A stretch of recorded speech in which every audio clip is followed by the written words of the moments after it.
Assalamu alaikum, my dear students. Hope you're doing well. In this class, we will discuss a very important physics practical, and this practical is May June 2013, paper 3-4, question number 2. बच्चों, जैसा कि आपको पता है, question number 2 में आप graph नहीं plot करते. दिस इज मोर और लेस एन एनालिटिकल क्वेश्चन जिसमें आप लोगों ने रिजल्ट्स डिड्यूस करने होते हैं, राइट? यूट्यूब पे you are finding more and more practical videos, physics, chemistry, bio, सब सब्जेक्ट्स के आपको प्रैक्टिकल मिल रहे हैं. So that's why do subscribe Slate and I hope that you get good grades out of it, right? So in this practical, you will investigate how the speed of water flowing through a tube depends on the tube length, right?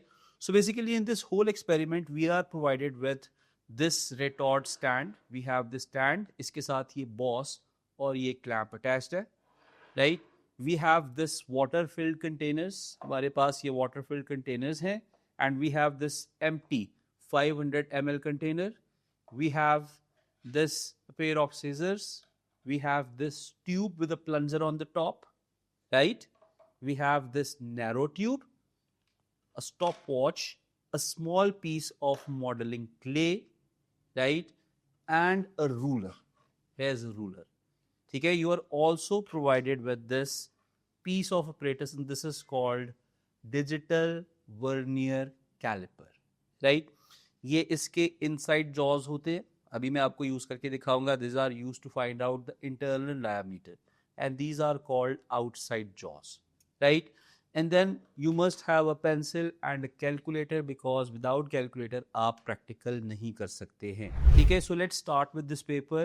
In this experiment, you will investigate how the speed of water flowing through a tube depends on the tube length, right? Take measurements to determine the internal diameter D of the flexible tube. जी बच्चों, सबसे पहले I want you to introduce with this piece of apparatus. As you can see on your screens, this is called digital vernier caliper. इस वक्त बच्चों इसके jaws जो हैं, these jaws are closed, but still this is showing a reading. Basically this is its zero error. तो अगर आपने इसके जीरो एरर को रिमूव करना है तो आप ये जीरो वाला बटन प्रेस करेंगे. ठीक है, हमने इसके जीरो एरर को कंप्लीटली रिमूव कर दिया. ठीक है, तो जब इसके जॉस क्लोज हों उस वक्त आप इसका जीरो एरर मेजर करते हैं. Then you have this narrow tube. हमने इस नैरो ट्यूब का इंटरनल डायमीटर मेजर करना है. उसके लिए मैं इसके जॉस को क्लोज करूंगा, ओपन करूंगा सॉरी, और ट्यूब प्लेस करूंगा इसके टॉप के ऊपर. ठीक है, until it is wide enough. ठीक है, इस वक्त जो है ट्यूब क्लियरली जो है आपने नोट कर ली है, और इसका internal diameter on your screens is 3.06, and you can clearly see that the units are millimeters, right? So the approximate value of its internal diameter is 3.06 millimeters, but here you have to give the value in centimeters. तो आप इस value को centimetres में convert करने के लिए आप divide करेंगे इसको 10 से. So this value in centimetres will be 0.306 centimetres. Estimate the percentage uncertainty. अच्छा बच्चों, this is a bit tricky because आपके पास ही जो इंस्ट्रूमेंट है इसका least count in millimeters it is measuring up to 2 decimal places, so that's why its least count is 0.01 millimeter. I'm talking about this specific vernier caliper. ठीक है, otherwise जो analogue vernier caliper होता है उसका least count जो होता है वो 0.1 मिलीमीटर होता है, right? But you have to take the value of uncertainty a bit larger than this value. आप इसको लेंगे 0.04. Why? Because you have to cater the value of different errors. For example, tube ज़्यादा wide open हो जाती है जिसके वजह से एरर्स ऐड हो जाते हैं, right? So always and always absolute uncertainty is a bit greater than the least count of the instrument. Now you apply the formula. You will write delta D over D multiplied by 100. Substitute the values. 0.04 divided by 0.306 multiplied by 100. Right, this value is 0.04 divided by 0.306 multiply by 100.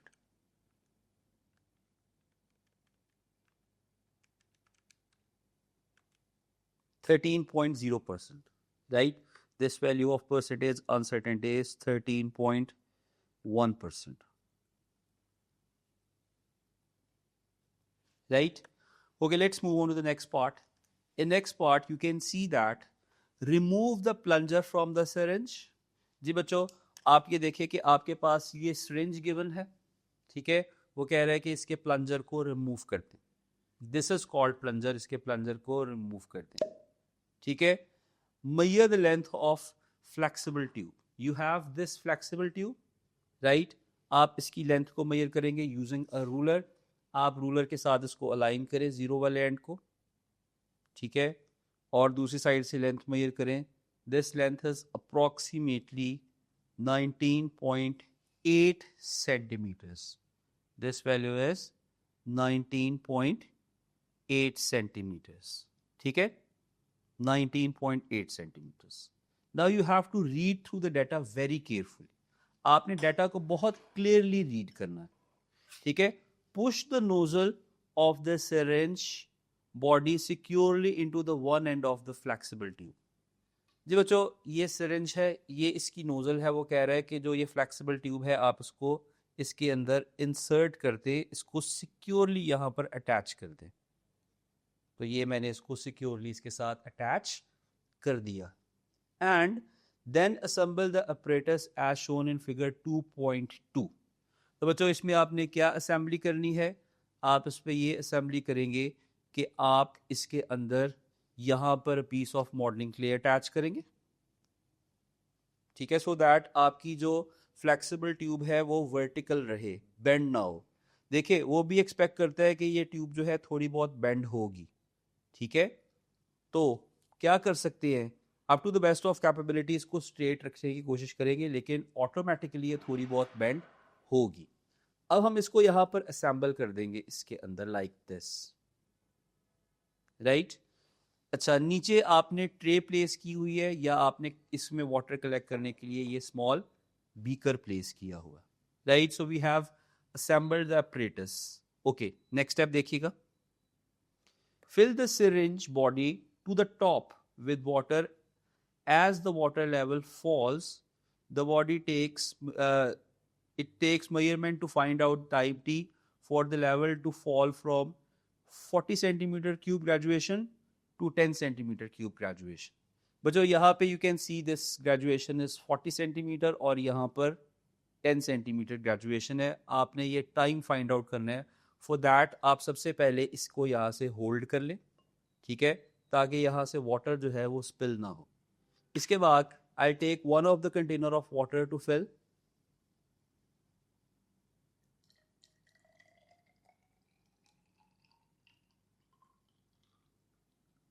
Forty से थोड़ा ऊपर तक fill कर लिया मैंने.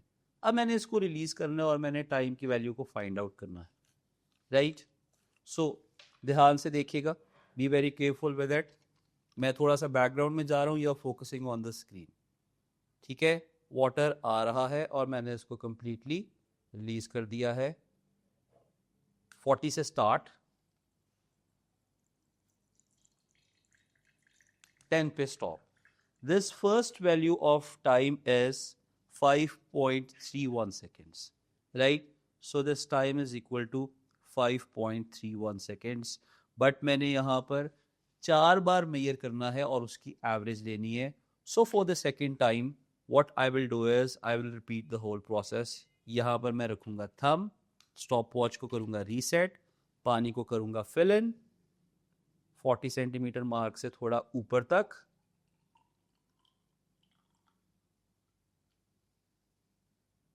I'll make sure that this tube is vertical, ठीक है, और स्टार्ट 10 सेंटीमीटर पे इसको स्टॉप कर दूंगा. Stop. This time is very close to the previous one. This value of time is 5.34 seconds. Time is 5.34 seconds. इसका मतलब है कि मेरे पहले वाली वैल्यू ऑफ टाइम भी ठीक थी, but I have to complete this whole process another time मैंने इसको 4 बार पूरा करना है प्रोसेस, ठीक है। Okay, stop watch reset, start, और 10 पर स्टॉप कर दूंगा, stop. 5.35। By chance these values are very very close to each other, इतनी क्लोज आती नहीं होती, but these values are coming very close to each other, right. And for one last time, filling it a bit above 40, right। Thumb place किया हुआ है, stop watch को reset कर लिया, start,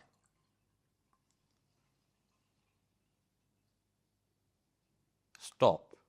This value is 5.45 seconds.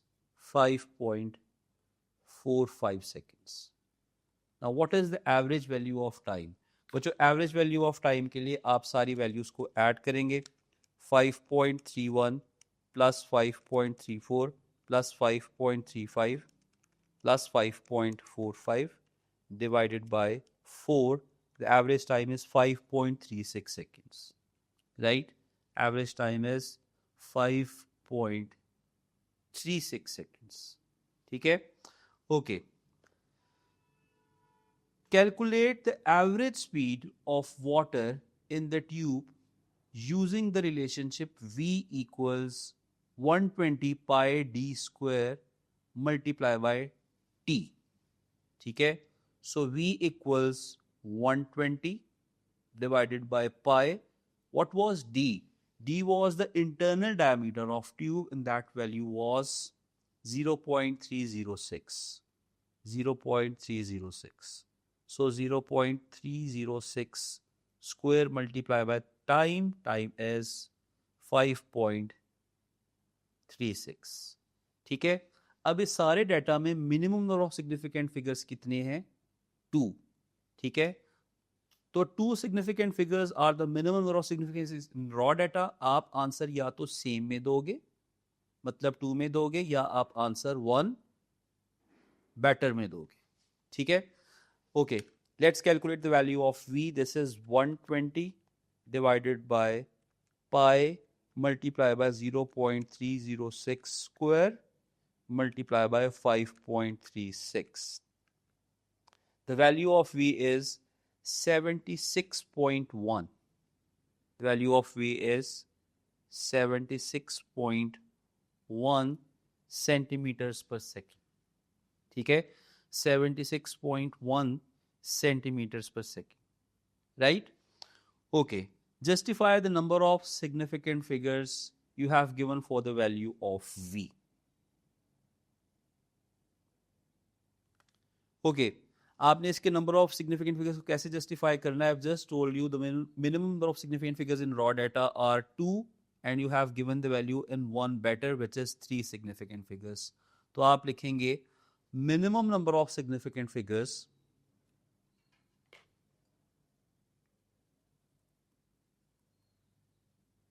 minimum number of significant figures in raw data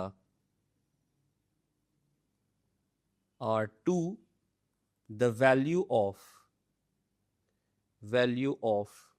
V is given in 1 better SF. 1 better आपने exam में पूरा लिखना है significant figures. Now detach the tube from the syringe body and reduce its length by cutting it into half. ठीक है, आपने इसको detach कर दिया, इसके ऊपर से प्लास्टिसिन रिमूव कर दिया. Now what was the previous length? Previous length was 19.8. 19.8 का हाफ क्या होगा? 19.8 का half will be 9.9 I guess. 19.8 divided by 2 is 9.9. ठीक है, तो आप ऐसा करेंगे कि आप रूलर से इसकी लेंथ मेजर करेंगे. ठीक है, और 9.9 पर एक मार्क लगाएंगे. वहां से आपने इस ट्यूब को कट करना है. इस मार्क से आपने इस ट्यूब को कट करना है. किस मार्क से? 9.9। आप बहुत ध्यान से करेंगे सो दैट एग्जाम में आपसे मिस्टेक ना कमिट हो जाए।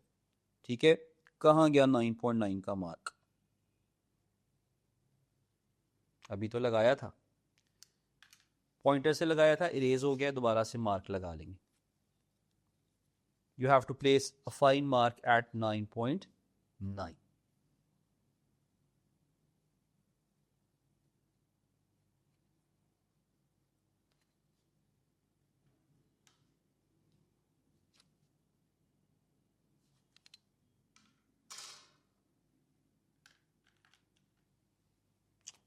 So you have to cut it from here.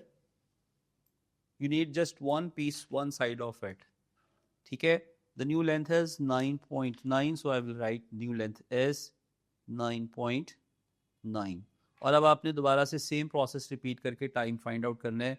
तो यहाँ पर आप 9.9 सेंटीमीटर की ट्यूब को इंसर्ट करेंगे। ठीक है, यहाँ पर आपका आ जाएगा प्लंजर, इसके साथ आपने अटैच करना है, not plunger, tube, sorry.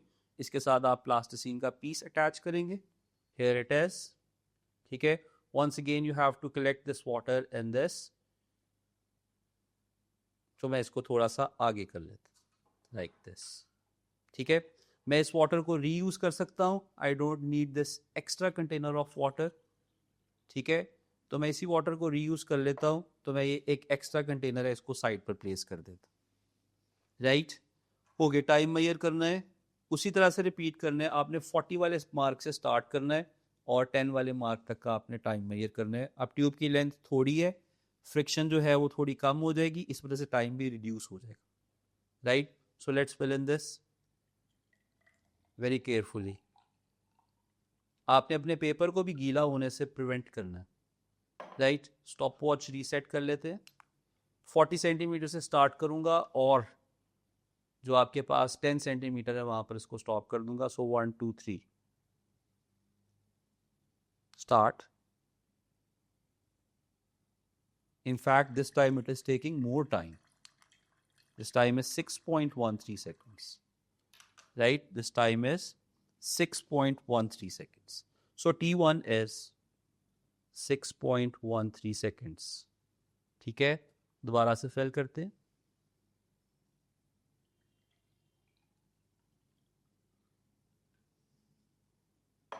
Stop watch को रीसेट करते हैं। Start.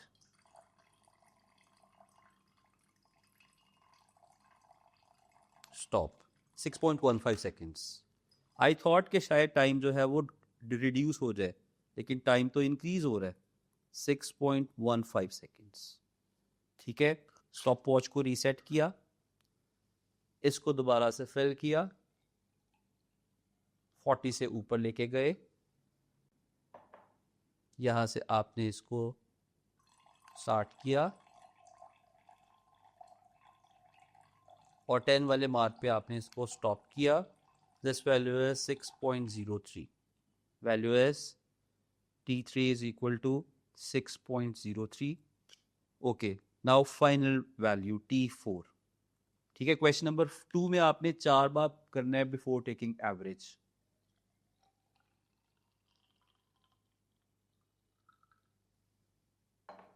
Now this is the last value।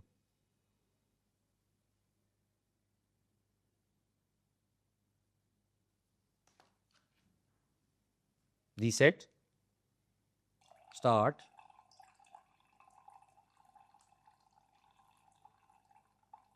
stop। This value's time is 6.16 seconds। 6.16 seconds। 6.16 seconds। Right, अब हम क्योंकि ये सारा का सारा प्रोसीजर कर चुके हैं, हम इसको करने लगे हैं रिमूव। इस ऑपरेटर्स को रिमूव कर दें यहां से प्लीज। थैंक यू, ये भी रिमूव कर दीजिए। राइट जी बच्चों, हम इस टाइम की वैल्यूज की एवरेज ले लेते हैं और इस प्रोसेस को यहां से आगे कंटिन्यू करते हैं। The values of times now. जी बच्चों, the value of times 6.13 plus 6.15 plus 6.03 plus 6.16 divided by 4. The average time is 6.12 seconds. The average value of time is 6.12 seconds. 6.12 seconds. Right? This time you have to find the velocity. Velocity का formula क्या था? 120 pi d square t. ठीक है? Velocity is equal to 120 divided by pi d square t. Right? So 120 divided by pi, the value of pi as it is आ जाएगी. D आपने previous वाला use करना है, that was 0.306 square multiplied by t. The value of t is, this time this value of t is 6.12. ठीक है? Put these values in your calculators and find out the value of speed v. So it is 120 divided by pi multiplied by 0.306 square multiplied by 6.12. 66.7. Speed this time is 66.7 centimeters per second. Right? Okay बच्चों, इस चीज को आप note down करें कि previous वाले case में जो थी आपके पास लेंथ की वैल्यू वाज 19.8 और corresponding value of speed was 76.1. अब आपके पास जो लेंथ की वैल्यू है दैट इज 9.9 यूनिट्स मैंने स्किप कर दिए, इसका यूनिट लिख ले centimetres, and the value of speed is 66.7 centimeters per second. Right? It is suggested that the relationship between V and L is this. You have to find the value of two constants. बच्चों आप अपनी given space को split करेंगे 2 में. ठीक है? एक side पे you can find constant 1 और दूसरी साइड पे you can find constant 2. So constant 1, K1 is equal to V square divided by L. Right? So V is 76.1. 76.1 square divided by the previous value of length, which is 19.8. K1 is coming out to be 76.1 square divided by 19.8. 294. Sorry, 292.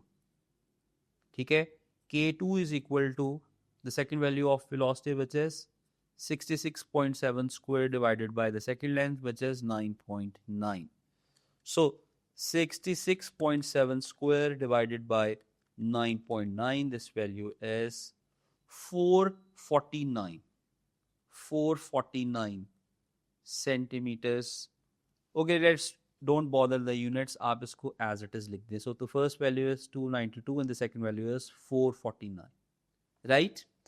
Explain whether your results support the suggested relationship. For that, you have to find the value of percentage uncertainty in K, which is delta K over K multiplied by 100. Numerator में you will write the difference of two values, which is 449 minus 292.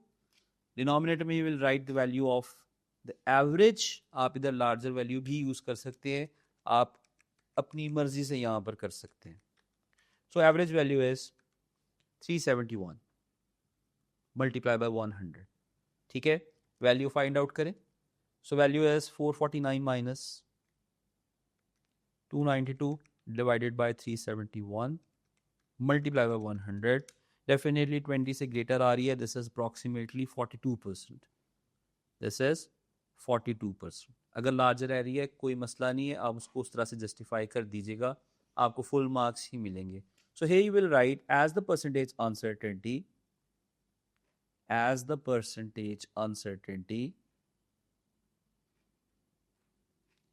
in values of K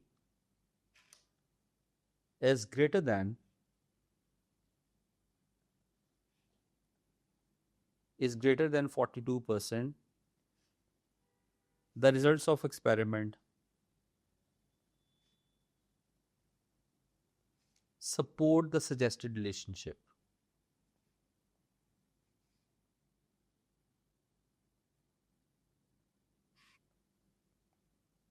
Support the suggested relationship.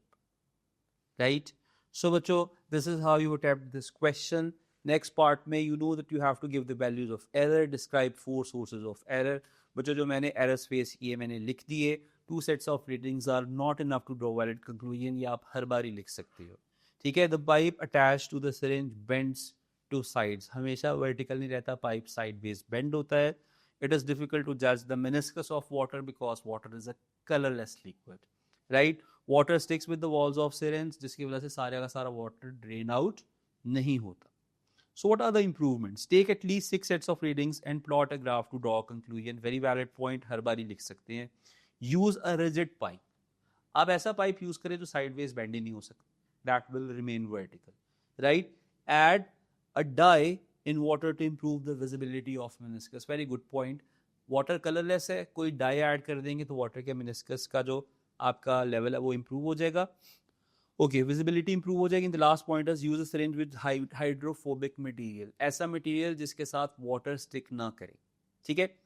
आप इसमें और भी लिख सकते हैं. आप ये भी लिख सकते हैं कि आप parallax error avoid करें. आप ये भी लिख सकते हैं कि आप reading की जो है improvement कर सकते हैं by repeating the experiment. And you know कि different practicals के different consequences होते हैं, उसके accordingly आपने इनको justify करना होता है. Right? So this was a very interesting experiment. आपने अपने पेपर को wet होने से बचाना है. आप पेपर towels यूज कर सकते हो. इस तरह के practicals भी एग्जाम में आ सकते हैं. वाटर रिलेटेड प्रैक्टिकल्स हो तो आप उसमें ट्रेज यूज करेंगे ताकि वाटर उसके अंदर कंटेन हो. ठीक है. अपने पेपर को वाटर से दूर रखना है. राइट.